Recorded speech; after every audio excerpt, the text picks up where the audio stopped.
This is Coach Matt here, and I want to talk to you about the Sprinters and Jumpers training program for the spring of 2020. This program was designed specifically for the Morse High School Sprinters and Jumpers, but unfortunately, our season has been delayed and maybe completely canceled due to the coronavirus, which is very disappointing. But the good thing is that this training program can actually be, for the most part, followed independently while keeping social distancing, and it can be done anywhere. We don't necessarily need to be on the track to do the majority of these activities.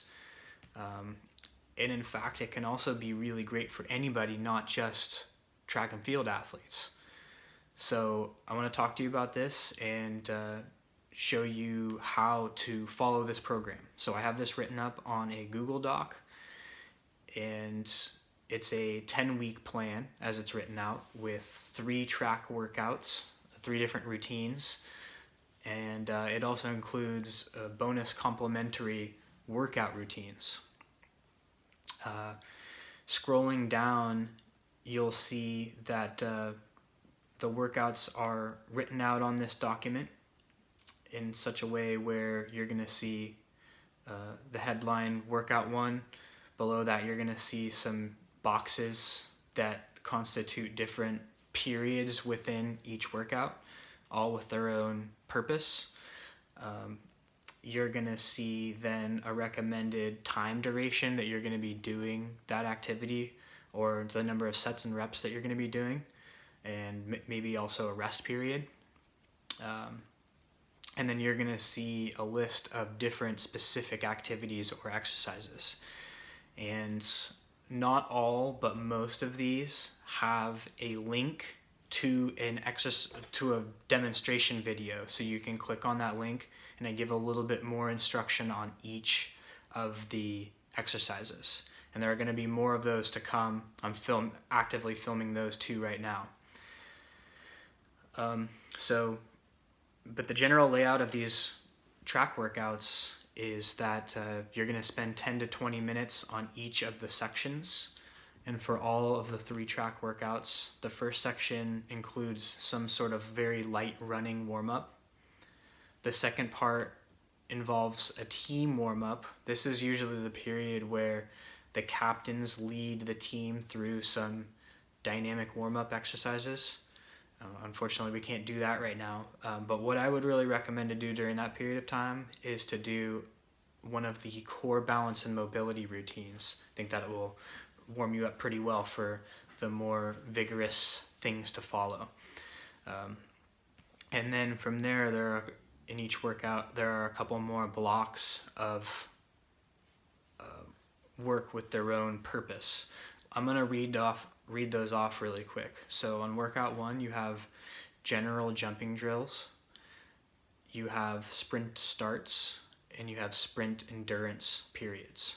For the second workout, after you're warmed up, you have sprinter and jumper postures, you have sprint events, and you have sprinter tempo runs, and then you also have event-specific drills.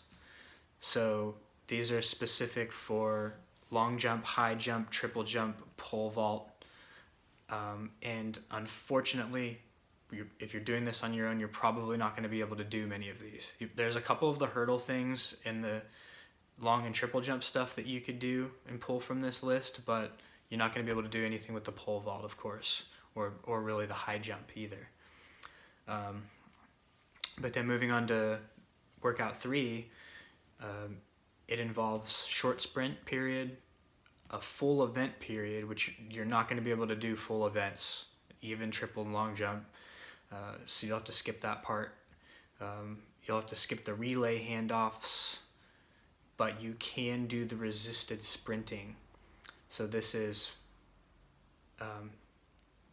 running with resistance or running up a hill. So now taking, for instance, that period of time, the resisted sprinting block, what you'll see listed there is, well, first it gives recommendation for 10 to 30 meters of distance that you'll want to cover for each of these, for any of these movements. And it says between 4 and 12 sets. So, and resting 60 seconds in between each bout of exercise. So what that means is you can take, you want to do at least 4 and up to 12 10 to 30 meter sprints with resistance, and you can choose from any of these seven different options that I have listed here. And so you can choose to do 4 sled push sprints, for instance. Or another way you could do it is you can do 1 sled push sprint, 1 wall sprint, 1 sprint start with the hill, and 1 sprint hurdle push. Which, well, we don't have the hurdles, but okay, but you could like choose one of each to accomplish your 4 sets that you want to accomplish minimum, okay? And that sort of format is true for all of the other training blocks, where I give a list of different things that you can choose to do, and as long as you're doing the minimum required sets, then that's great. So, and the last thing I'll say, you know, there's a lot of variety. 4 to 12 sets, that's like a lot. That's a big range. But think of it this way. When you're first starting out on this, you want to start with a low number of reps and sets because you need to build up to it. But you do want to continue to build the volume up. That's the first thing you want to do, is build up your volume to getting to like up to the 12 set range. And then in the middle of the program, you'll be in really good shape and be able to handle a lot of volume. But then, and this is like week 5 now, so but then what you want to do after that is kind of taper the volume, and hopefully then your max efforts will be, you'll be able to peak in your max effort ability. So your max speed is going to be peaking. You can't continue to keep that volume super high, otherwise you're just going to reach a point of diminishing returns on your performance. So